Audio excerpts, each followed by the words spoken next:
Diz, queridos, eu queria, claro, compartilhar algo e queria que você prestasse muita atenção no que vai ser ministrado nessa noite. Fala para o seu irmão, eu sei que você tem que falar em voz alta, porque você está com a máscara e não vai poder ler seus lábios. Fala com ele assim, irmão, pode falar com ele, irmão, tudo é a respeito de Jesus. Não tem nada a nosso respeito. Amém? Carta do apóstolo Paulo, primeira carta dele aos Coríntios, capítulo 1, versículo 18. Primeira carta do apóstolo Paulo aos Coríntios, capítulo 1, versículo 18.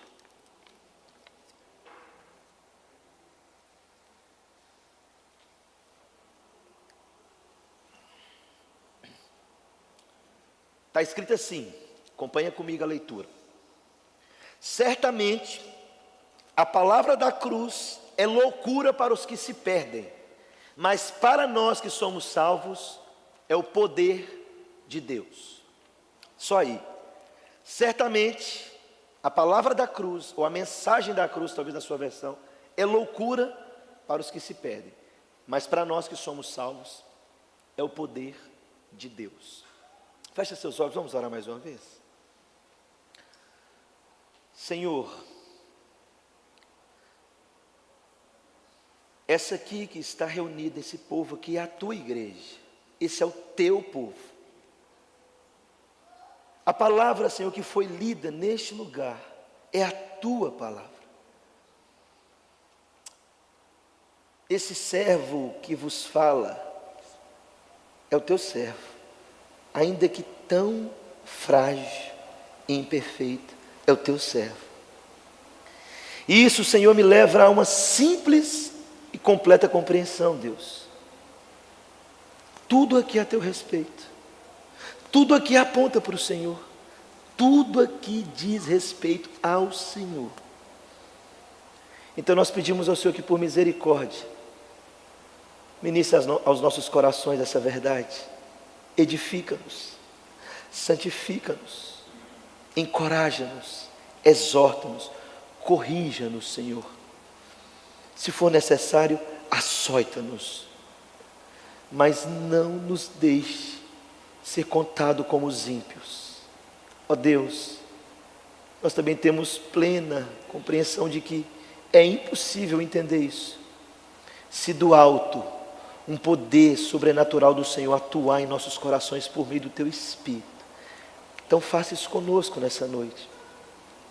Ó Pai, que a graça e a bondade do Senhor abundante venha sobre este lugar. Que o teu Espírito ministre aos corações, desperta-os. Ó Deus, e faça de nós semelhantes a Jesus, para a glória de Deus nosso Pai. Amém. Já começou aqui, né, irmão? Suadeira. Mas aqui eu tenho a toalhinha aqui. Presta atenção no que eu quero compartilhar com você. Então,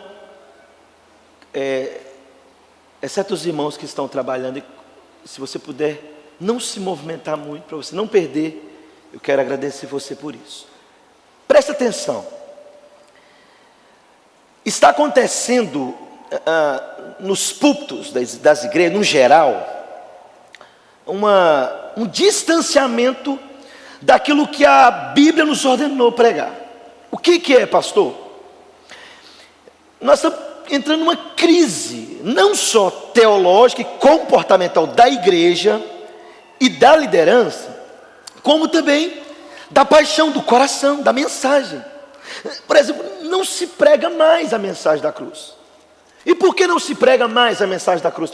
Porque a igreja não fala mais de cruz, de pecado, de, como nós falamos pela manhã, regeneração, de novo nascimento, de arrependimento, de salvação pela fé. Por que a igreja não fala disso mais? Porque não dá ibope.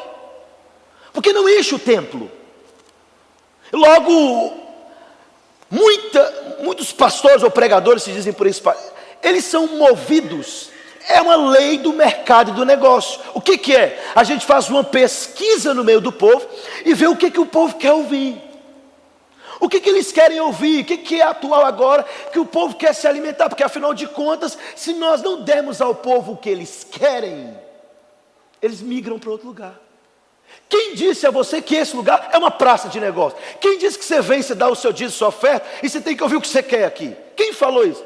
Quando tentaram fazer isso com Jesus, quando tentaram fazer do templo uma praça de negócio, ele quebrou tudo, ele chicoteou tudo, ele derrubou tudo, e ele falou: não, essa casa é chamada casa de oração. O que está acontecendo com a igreja? Não se prega. Mas por que não se prega, pastor? Ô pastor, um maluco americano falou o seguinte: eu falar de pecado na igreja de jeito nenhum, o povo já sofre demais a semana toda. Eu vou falar que eles vão ser próximos, abençoados, que eles vão não sei o que eles podem viver do jeito que eles quiserem, que Deus está aí, que Deus é o Papai Noel, que Deus é legal. Só que, meu irmão, presta atenção. Eu não estou preocupado se você vai gostar de mim, ou A, B ou C. Não é essa a preocupação. A minha preocupação é onde você vai passar a eternidade. Aonde você vai passar? Se Jesus voltar agora, se você for levado agora, aonde você vai estar? Nós estamos falando de vida ou morte. O cristianismo fala de vida ou morte. O evangelho fala de vida ou morte. Nós lemos um texto de Paulo. Hoje eu vou pedir perdão para a igreja, que os pregadores falam o seguinte: quando você não prega de maneira expositiva, você tem que pedir perdão. Então eu já estou pedindo perdão, não vou pregar de maneira expositiva. De manhã nós fizemos uma mensagem mais teológica, mais de estudo, mas hoje não. Presta atenção nessa mensagem. E talvez, meu irmão, o que nós lemos? Ela é uma loucura, ela é uma ofensa para aqueles que se perdem. Mas para nós, o povo de Deus, a igreja de Deus, ela é o poder de Deus. O que é a mensagem da cruz ser o poder de Deus? Eu quero situar você ao maior evento, o maior acontecimento da história da humanidade. Eu quero que você volte comigo a mais de 2000 anos atrás. Eu quero situar você ao monte dos montes, ao monte do Calvário, há mais de 2000 anos atrás. Por quê, pastor? Porque nenhum acontecimento foi maior que esse. Nenhum evento teve a grandeza, a profundidade, a altura, a extensão, a dimensão do acontecimento do monte do Calvário. Nada aconteceu de mais importante na história da humanidade do que aquilo que aconteceu há 2000 anos atrás no monte do Calvário. E por que essa mensagem não é pregada mais? Por que não se fala mais de cruz? Por que não se fala mais de sacrifício? Por que não se fala mais do que Cristo fez? Por que não traz a igreja para isso? Preste atenção, a cruz é o ápice da história. A cruz de Cristo, porque naquela cruz, o maior ato de amor, o maior ato de justiça, o ato mais perfeito da história, foi naquela cruz. Por quê? Porque esse ato aproximou a mim e a você do maior homem da história. Não existe ninguém maior que Jesus. Não existe ninguém melhor que Jesus. Não existe ninguém mais doce, puro, santo, perfeito que Jesus. Por isso esse acontecimento é o maior da história, porque esse acontecimento nos aproximou do maior homem da história. Na cruz é o acontecimento mais sensacional da história. A morte e a ressurreição de Cristo. E por quê, pastor? Preste atenção, meu irmão. O homem mais apaixonante da história foi cravado numa cruz. Não se fala disso. Essa mensagem não consome a nossa alma. Não tem paixão por isso. A gente até canta. Um dos hinos mais lindos que eu acho. O de cruz se erigiu, dela um dia. Aí a gente canta: sim, eu amo a mensagem da cruz. Seu triunfo, meu gozo será. Mas será que essa mensagem consome a nossa alma? Essa mensagem e esse homem dividiu a história. Preste atenção, olha aqui para mim. Não foi Buda que dividiu a história. Não foi Maomé que dividiu a história. Não foi Allan Kardec que dividiu a história. A história é dividida em antes de Cristo e depois de Cristo. Só ele dividiu a história. Esse é o nome incomparável, a Bíblia diz. É o nome pelo qual importa que nós sejamos salvos. É o nome que está acima de todo nome. É o nome de Jesus. É a mensagem de Cristo. E Paulo falou assim: a mensagem que eu prego é essa. Essa é a mensagem que tem que ser pregada. Cristo Jesus e este crucificado. escândalo para os judeus, loucura para os gentios. E aqui ele vai dizer: essa mensagem é uma loucura para aqueles que se perdem. Por quê, pastor? Porque o ímpio, você vai falar com ele assim: Jesus morreu na cruz por você. Ele: converse. Jesus morreu na cruz. Legal, que bom. Até fizeram uma música, né? Um ímpio. Fizeram a música Eu Não Sou Louco, para tirar onda de herói. Uma música muito antiga, secular. Eu não escuto não, meu irmão, nem gosto. Você cravar morto em uma cruz, eu não sou louco, bobo para isso, a esse ponto, não. Os crentes cantando música falando assim: Jesus é bobo porque ele pagou o meu preço na cruz. Você está entendendo a mensagem da cruz? Agora preste atenção aqui. Nós precisamos voltar para essa mensagem. E hoje eu quero falar dela, essa mensagem. A mensagem da cruz. Por que ela é poderosa? Por que para nós, a igreja, a noiva de Cristo, igreja, você, eu, nós, o corpo de Cristo na terra, corpo místico de Cristo, a igreja. Por que essa mensagem para nós, ela é o poder de Deus? Por que a mensagem da cruz é poderosa? Primeiro, a mensagem da cruz ela é poderosa porque ela é uma mensagem de autonegação. Escuta aqui, ela não é uma mensagem de autoajuda. Joga essa mensagem enlatada de autoajuda no lixo. Essa mensagem não pode conduzir você, não pode salvar o ímpio, não pode transformar o nosso coração. O reverendo Hernandes fala uma frase interessante, ele fala assim: nós não precisamos de autoajuda, nós precisamos de ajuda do alto. O que está acontecendo? A humanidade, olha o cenário à sua volta. A humanidade caminha a passos largos para o inferno. Olha a sua volta. Dá uma volta na orla. Dá uma volta nos bairros, na noite com o seu carro. Olha os bares. Os homens estão indo a passos largos para o inferno. Olha para a igreja. O liberalismo está forçando as portas da igreja, empurrando as portas da igreja com força. E aonde o liberalismo entrou, a igreja morreu. Olha para as igrejas da Europa, do Canadá, de vários países da Europa. Aonde esse liberalismo entrou, a igreja morreu. Nós estamos vivendo um tempo onde a igreja precisa voltar para essa mensagem. Por que a mensagem da cruz é uma mensagem de autonegação? Porque o maior homem da história, o homem que dividiu a história, o verbo encarnado, foi cravado em uma cruz e disse: aquele que quiser vir após mim, negue-se a si mesmo. Ela é uma mensagem de autonegação. Falei lá na igreja que eu vou fazer uma campanha. A igreja não gosta de campanha, esse negócio de campanha das 7 chaves, campanha do carro importado. Não tem muita. Mas eu falei, eu vou fazer uma campanha. Venha para essa igreja e saiba como morrer melhor. Botar uma faixa lá na porta. Você acha que vai encher a igreja, irmão? Mas a mensagem que salva o homem é aquela: negue-se. O que é isso? A igreja não sabe o que é autonegação. Por quê, pastor? Porque se o pastor for corrigir a irmã, preste atenção no nível de cristianismo hoje. Se o pastor corrigir a irmã, pedir para que ela tampe as suas pernas, os seus seios, para ela não ir de maneira indecente para a igreja, ela se desvia da fé. Ela revolta. Ela não é capaz de se vestir de maneira decente por causa de Cristo. Nós estamos chegando num nível que o cristianismo, os homens, as mulheres, eles postam fotos sensuais, colocam texto bíblico: tudo posso naquele que me fortalece. O que está acontecendo com a igreja? Você já parou para pensar nisso? Aí o pastor não pode corrigir, sabe por quê? Não, se corrigir, ela vai ficar ofendida. Que se ofenda. Porque o maior homem da história foi ofendido, foi traspassado, foi esmagado, foi humilhado numa cruz. Ele era o rei. Diz a Bíblia que Deus, em Jesus, ele tinha o seu sentimento de que, mesmo sendo Deus, não julgou com usurpação ser Deus. Ele abriu mão, ele negou a si mesmo, ele desceu da sua glória, ele deixou os pregues de querer ser Deus, o direito de ser Deus, para se cravar em uma cruz, para você e eu fazer charminho quando o pastor corrigir. Ai, não estou com raivinha. O que é isso?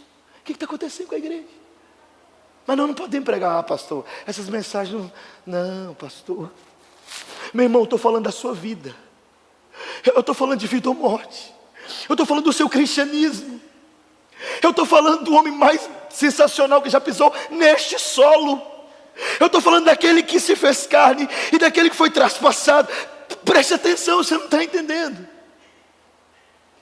A mensagem da cruz é uma mensagem de autonegação. E ela é poderosa porque esse homem, ele a si mesmo crava em uma cruz. Você já parou para pensar que ele não tinha necessidade de descer? Você já parou para pensar que ele deixou de ser adorado por anjos? São seres que jamais pecaram. Não é esse louvor imperfeito que a gente faz aqui, irmãos. Que hoje a gente está mal-humorado, com raiva, brigou com a esposa, brigou com o filho, brigou com o marido, xingou, ficou com raiva e veio cantar para ele. Ele deixou de ser aclamado por anjos para ser cuspido pelos homens, para ser esbofeteado por homens. Ele olhou para a criatura, você imagina, você criou e agora a criatura te ofende, a criatura te oprime, a criatura te bate, e a criatura tem a audácia de falar assim: não sabes tu que eu tenho autoridade sobre ti? Jesus. Foi isso que Pilatos disse. Ele disse: Pilatos, você não entendeu nada. Nenhuma autoridade teria sobre mim se eu mesmo tivesse te dado. A mensagem da cruz, ela é poderosa, porque ela é uma mensagem de autonegação. Logo, meu irmão, o evangelho exige de mim e de você autonegação, renúncia, entrega. É literalmente morrer para a minha vontade e viver para dele. Mas preste atenção aqui. O apóstolo Paulo entendeu, ele escreveu esse texto, inspirado pelo Espírito Santo. Mas preste atenção aqui, ele entendeu isso. Filipenses capítulo 3, ele vai falar de alguns títulos que ele tinha. Em alguns títulos que ele tinha, ele fala assim: eu era hebreu de hebreus, da tribo de Benjamim. O que é isso? Vou te explicar. Um hebreu de hebreus era um poliglota da época. Possivelmente falava mais de 3 idiomas. Era Paulo. Ele era da tribo de Benjamim, a tribo mais nobre de Israel. Era a tribo que era desejada pelos homens. Era a tribo elite de Israel. Ele era dela. Sabe o que Paulo fala? Todos esses títulos que a terra me dá, toda essa pompa que a terra me dá, toda essa grandeza que a terra me oferece, é considerada como lixo, refúgio, perto do conhecimento da cruz de Cristo. Paulo está falando: ei, você que acha que é grande, intelectual, poderoso, tudo isso é lixo, perto do conhecimento da cruz de Cristo. Paulo entendeu isso. Paulo sabia o que era autonegação. Depois ele teve que bradar isso, então ele conseguiu bradar isso em Gálatas 2. Logo, agora, já não sou eu mais que vivo, mas é Cristo que vive em mim. E a vida que eu vivo na carne, eu vivo pela fé no Filho de Deus, que me amou e a si mesmo se entregou por mim. Eu tenho por perca todas as coisas, ele diz, pela excelência do conhecimento de Cristo Jesus. A igreja não quer essa mensagem. Por isso ele pode escrever agora: posso todas as coisas, posso sofrer, posso ser oprimido, porque ele me fortalece. Entende o que ele escreveu aos Coríntios? Ele olha e fala: mesmo que eu tenha que abrir mão de tudo isso não vale nada, quando eu entendo a mensagem de Cristo, quando eu entendo a cruz de Cristo, quando eu entendo o que ele fez por mim. Aí ele disse: entristecidos, mas sempre alegres, pobres, mas enriquecendo a muitos, nada tendo, mas possuindo tudo, porque Jesus é tudo. Ô Pai, deixa eu te fazer um pedido, em nome de Jesus, ensine o seu filho quem é Jesus, dê a ele Jesus. Fala com ele: filho, Jesus é a pérola de grande valor, filho. Filho, Jesus é o tesouro mais precioso que o homem tem, filho. Filho, Jesus é a pérola que o homem vendeu tudo que tinha para poder possuí-la. Ele é o lírio dos vales, Ele é a brilhante estrela da manhã, Ele é o alfa, Ele é o ômega, Ele é o princípio, Ele é o fim. Filho, você precisa de Jesus, filho. Se você não tiver Jesus, nada do que você tem importa. Nós nos esforçamos para os nossos filhos serem bem-sucedidos e você tem que fazer isso. Mas será que nós dispomos do mesmo esforço para ensinar aos nossos filhos que eles só têm Jesus? Ensine o seu filho, pai. A mensagem da cruz é poderosa para nós, porque ela é uma mensagem de autonegação. Segundo, a mensagem da cruz é poderosa, porque ela é uma mensagem de triunfo. Ela não é só uma mensagem de autonegação, ela é uma mensagem de triunfo. Um pregador do passado chamado, se eu não estou enganado, é T.L. Osborne. Os mais antigos possivelmente vão lembrar. Foi um pastor que Deus levantou, e ele fez um trabalho no país muçulmano, escritor também. Um homem que Deus deu a ele um dom para orar e as pessoas serem curadas. T.L. Osborne, num testemunho, ele fala que ele estava pregando num país muçulmano, um auditório enorme. E ele começou a pregar.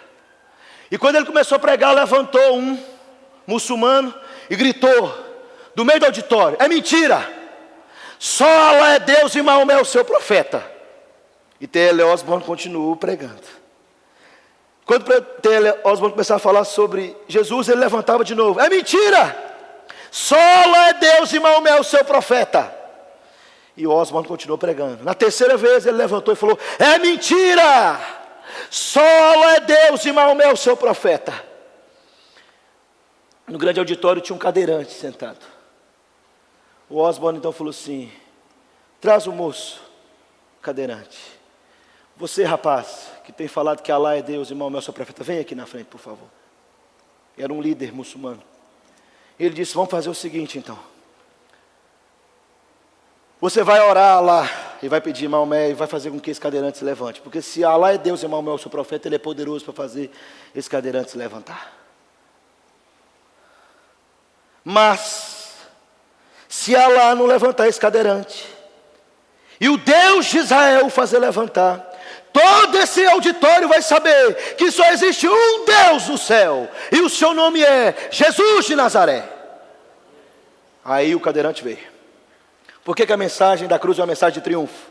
O Allah lá começou: Allah, Allah, e xingava e gritava: Allah, traz um camelo, Allah para lá, Allah para cá, e o cadeirante nada, e Allah aqui, Allah o quê? Aí o Osborne olhou: meu filho, nada até agora, e depois de algum tempo, alguns minutos, nada do cadeirante levantar.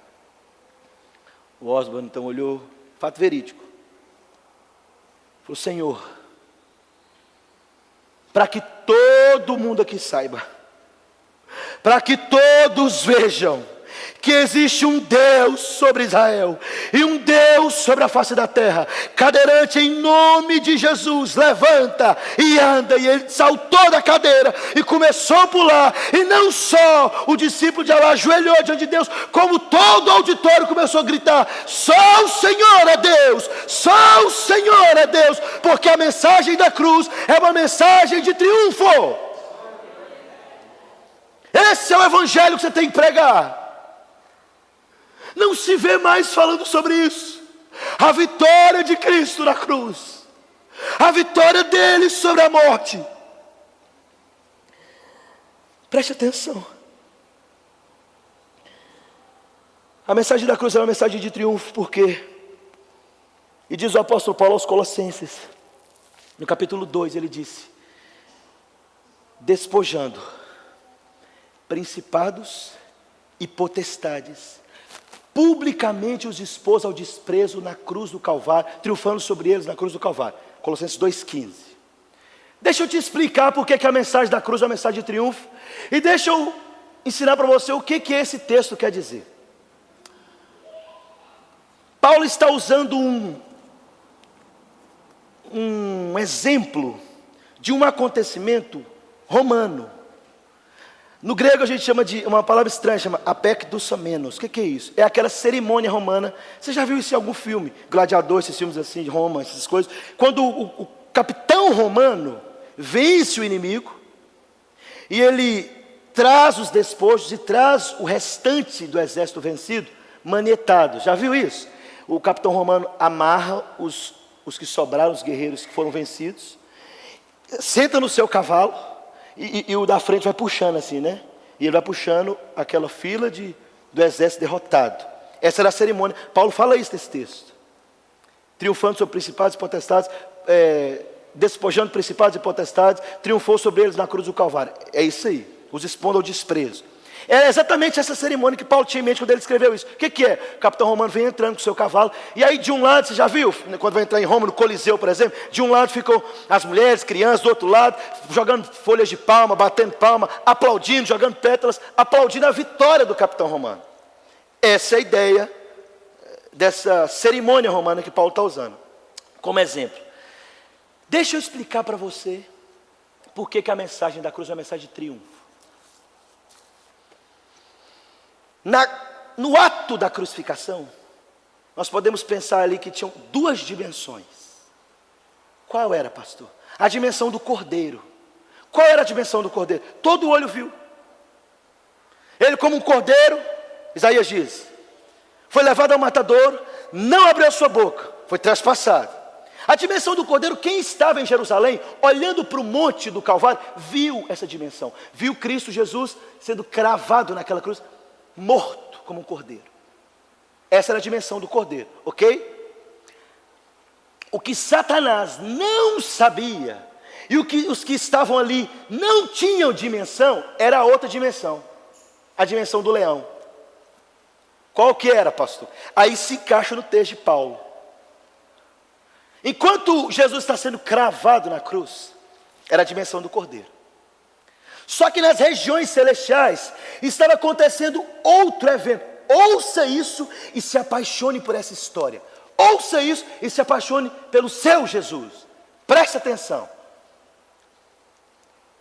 Nesse exato momento que Jesus está sendo morto, aí a Bíblia diz, Paulo então descreve, e despojando principados, potestades, publicamente os expôs ao desprezo, triunfando sobre eles na cruz do Calvário. Apekdosamenos. O que é? Enquanto Satanás, o Império Romano, acreditava que tinha vencido, na dimensão do cordeiro, na dimensão do leão, Cristo Jesus está triunfando sobre principados e potestades na cruz do Calvário. O que é isso? Escuta aqui. Apocalipse 21 vai falar que ele voltará, o cavaleiro, montado no cavalo branco, e o seu nome é fiel e verdadeiro. No seu corpo um manto de sangue, sua coxa é escrito Rei dos Reis, Senhor dos Senhores. Essa é a descrição de Jesus ali no Apocalipse, né? Jesus está triunfando nessa dimensão sobre principados que ninguém está vendo.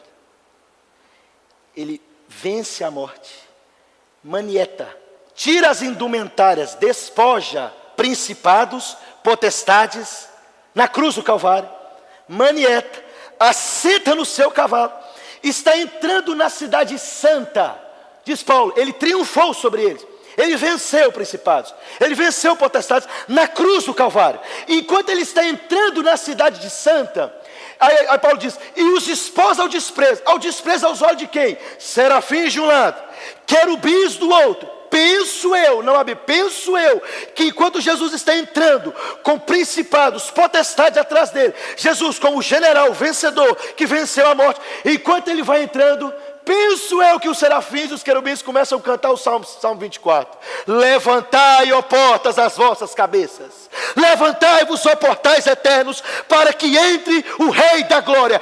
Quem é o Rei da Glória? O Senhor forte e poderoso, o Senhor poderoso das batalhas. Levantai, ó portas, as vossas cabeças, levantai-vos, ó portais eternos, para que entre o Rei da Glória. Quem é esse o Rei da Glória? O Senhor dos exércitos. Ele é o Rei da Glória, aleluia. Para isso se manifestou o Filho de Deus, para desfazer as obras do diabo. Essa é a mensagem da cruz. Por isso ela é uma mensagem de triunfo. Pensa comigo nisso. Jesus então vence por amor a mim e a você. Sabe para quê? Para mostrar para nós que a mensagem da cruz não é só uma mensagem de autonegação, não é só uma mensagem de triunfo, mas sobretudo uma mensagem de esperança. A mensagem da cruz, ela não é só uma mensagem de autonegação, é uma mensagem de triunfo, porque aquele que venceu, triunfou sobre os principados. Mas ela também é uma mensagem de esperança. Irmão, você lembra de John Lennon? Quem lembra de John Lennon? Os mais antigos lembram, né? John Lennon teve a audácia de falar que os Beatles eram mais famosos que Jesus. Quem lembra dessa frase? Eu lembro. Deixa eu te fazer uma pergunta também. Onde estão os Beatles mesmo, hein? Ainda tem pastor bonitão, hein? The Beatles. Onde está John Lennon mesmo? Hã? Mais famoso que Jesus. Aí começou a acontecer os negócios, né? Presta atenção. Por que a mensagem da cruz é uma mensagem de esperança? Volta comigo agora. Preste atenção. Eu e você ouvimos isso com uma certa indiferença, porque a gente não estava lá. Hoje a gente já tem a revelação, a gente já sabe o final da história. Mas eles não sabiam. Jesus morre. Fico pensando no coração dos discípulos. Será que foi tudo um sonho? Esse homem tocou de uma forma que ninguém nunca tocou. Esse homem falou com a gente de uma forma que ninguém nunca falou. Esse homem fez coisas que ninguém nunca fez. Ninguém nunca viu tanta ternura. Ninguém nunca viu tanto poder. Ninguém nunca viu tanto amor. Mas ele agora está cravado na cruz. Nós vimos o último suspiro dele. Nós vimos ele gritar até Telestai. Nós vimos ele falar: Pai, em tuas mãos entrego o meu espírito. Ele se foi. Você já parou para pensar o coração dos discípulos? Já parou para pensar o coração de Maria Madalena, Maria sua mãe, que estava ali aos pés da cruz olhando? A aflição do coração deles falou: será que esses 3 anos foi só um sonho? Será que ele não é mesmo aquilo que ele falou que era? Será que ele morreu e acabou? Nós não vamos mais o ver, nada mais aconteceu. Será que... Aí de repente, primeiro dia os discípulos se trancam nas casas com medo.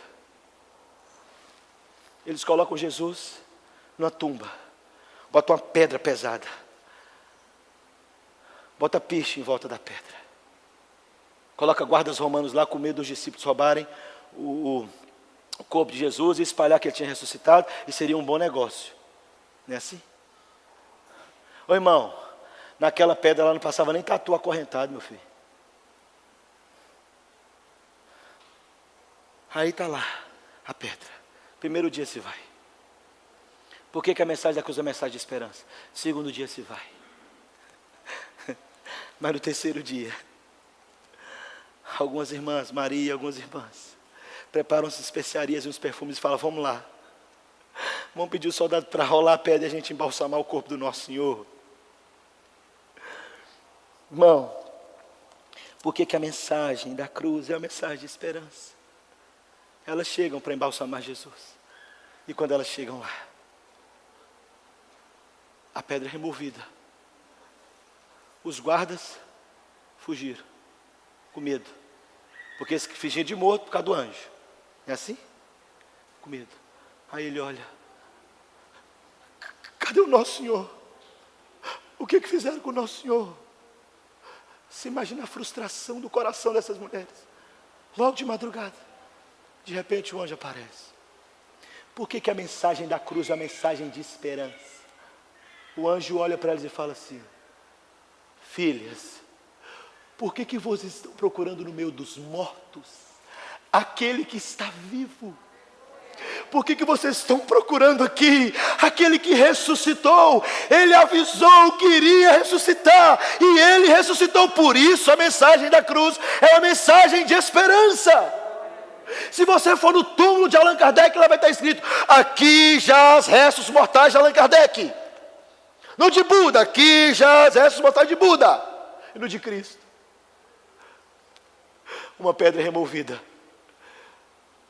Ele não está aqui mais. Ele assentou-se à direita de Deus na majestade. Ele ressuscitou e venceu a morte. Por isso a mensagem da cruz, a mensagem de esperança. Por isso nós podemos cantar o que cantamos aqui. Porque Ele vive, eu posso crer no amanhã. Porque Ele vive, eu não preciso temer. Porque Ele vive, todos os meus temores são lançados fora. Porque Ele vive, eu posso ter vida e vida em abundância. Essa é a mensagem mais poderosa de toda a terra. Então nós podemos fechar os nossos olhos e cantar. Porque Ele vive, posso crer no ar. Porque Ele vive, temor não há. Mas eu pensei, eu sei que a minha vida está nas mãos do meu Jesus, que vivo está. Aleluia! Você pode aplaudir essa vitória de Cristo na cruz. Essa é a mensagem mais poderosa. Pastor, o que eu faço, pastor? Os dias têm sido difíceis, incertezas, meu irmão. Não se preocupa. Aquele que venceu a morte disse: e chegará o dia em que Ele enxugará dos nossos olhos toda lágrima. Ele vai enxugar do meu e do teu olho. A Bíblia diz, Apocalipse, que o Cordeiro que está no trono nos apacentará e nos conduzirá às águas tranquilas. Aguente um pouco mais, seja fiel um pouco mais, se esforce um pouco mais, sangre um pouco mais, soe um pouco mais, chore um pouco mais, ore um pouco mais, mas ame esse Jesus. Ame de todo o seu coração, ame com todas as suas forças, ame com todo o seu vigor. Viva por Ele, viva por Ele, morra por Ele, caminhe por Ele. Essa é a mensagem da igreja de Cristo para a terra. Cristo Jesus, morto, ressuscitado, assentado à direita de Deus, e breve, muito em breve, voltará para nos buscar. Aleluia, amém.